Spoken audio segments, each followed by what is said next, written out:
When we look at data, the functional drinks market is forecasted to grow at a CAGR of 10.4% between 2024 and 2029. That is much faster than, say, beverage alcohol. When we look just to the past, since 2020, it's had 54% growth, and it is sizable. It is over $9 billion in sales, this functional area.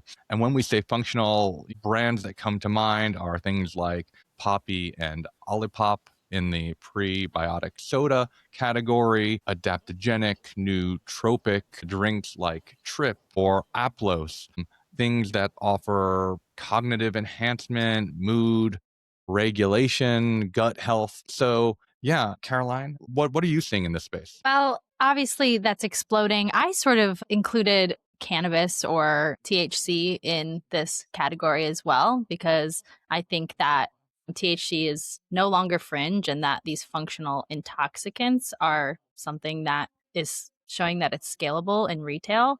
In episode 55, when I interviewed Justin Tidwell from Nowadays, was really one of the first companies to lean on alcohol distribution for their THC intoxicants, which was a whole new pathway. And in this year, allowed them to get into 5,000 retail stores at the time of our recording, which was huge. And I think showed a brand new scalable retail category that we didn't really know about last year. Yeah, definitely.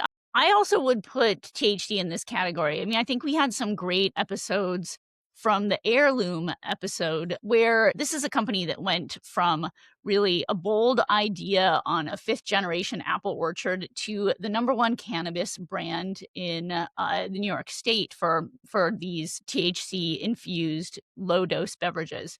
So they move right now about 250,000 cases annually. They're doing about $50 million in sales.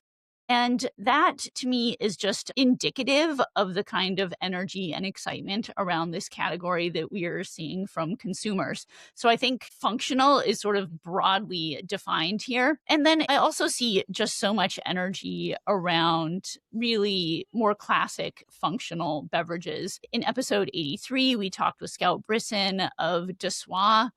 She had a lot of interesting insights about how the messaging around flavor and around creating occasions and rituals for their drinks was really helping to move volume. We also saw that with Aplos and David Fudge on episode 93, that he has found that leaning into these effect-based drinks, meaning their products are called Ease for relaxation and Arise for social energy, that these types of occasions married with functional benefits, that is the type of messaging that's really resonating with consumers and helping those brands both grow in the double digits.